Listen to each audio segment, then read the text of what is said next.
Assalamualaikum warahmatullahi wabarakatuh. Saya Anggar Arya dari Prodi S1 Pendidikan Olahraga. Jadi kali ini saya akan membahas tentang salah satu organ manusia, yaitu kandung kemih. Jadi teman-teman simak videonya berikut ini. Ya, jadi ini adalah gambar dari salah satu organ tubuh, yaitu kandung kemih. Teman-teman bisa lihat. Kandung kemih adalah bagian dari sistem saluran kencing yang terdapat di dalam tubuh manusia.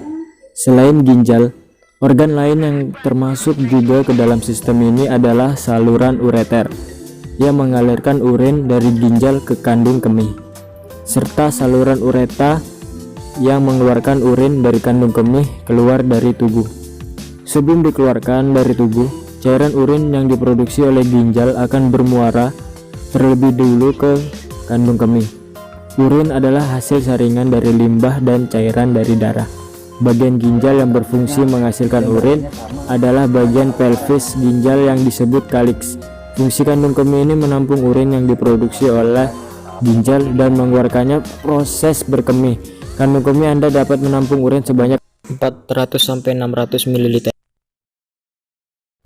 Selanjutnya kita akan membahas tentang penyakit atau kelainan yang terjadi pada kandung kemih.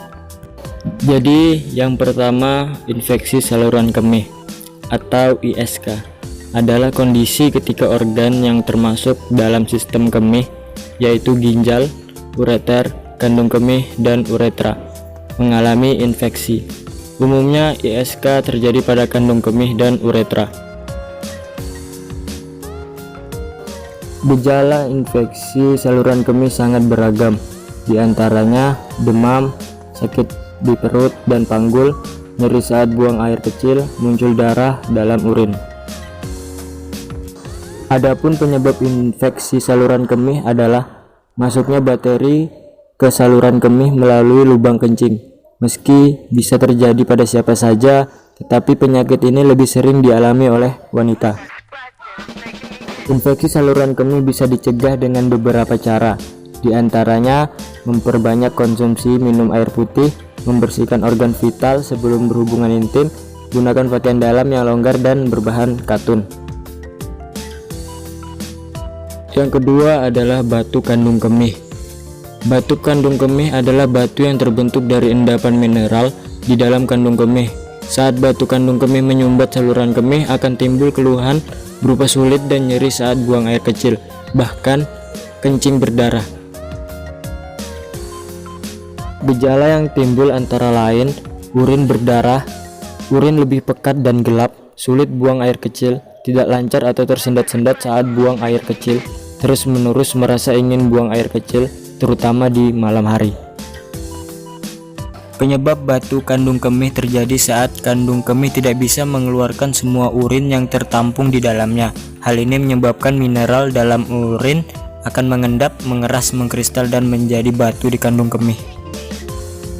Batu kandung kemih bisa dicegah dengan cara memperbanyak minum air putih, yaitu 2-3 liter per hari. Tidak mengonsumsi makanan yang tinggi lemak, gula, atau garam. Tidak sering menahan buang air kecil. Yang ketiga adalah kanker kandung kemih. Adalah penyakit yang sering terjadi pada orang usia lebih dari 50 tahun. Pria lebih rentan terkena kanker kandung kemih dibanding wanita. Beberapa tanda dan gejala dari kanker kandung kemih adalah frekuensi buang air kecil lebih sering ataupun lebih sedikit, jumlah urin yang dikeluarkan sedikit dan tersendat-sendat, sakit punggung. Penyebab pasti penyakit ini belum diketahui secara pasti, namun para ahli berpendapat bahwa kanker kandung kemih adalah penyakit yang berkembang saat sel-sel di kandung kemih mulai tumbuh tidak normal. Adapun mengurangi resiko penyakit ini bisa dengan menjalani gaya hidup sehat seperti berhenti merokok, menghindari paparan kimia, dan banyak mengonsumsi buah-buahan dan sayuran. Sekian video dari saya, semoga bisa bermanfaat bagi diri saya pribadi maupun teman-teman sekalian. Saya Angger Arya, assalamualaikum warahmatullahi wabarakatuh.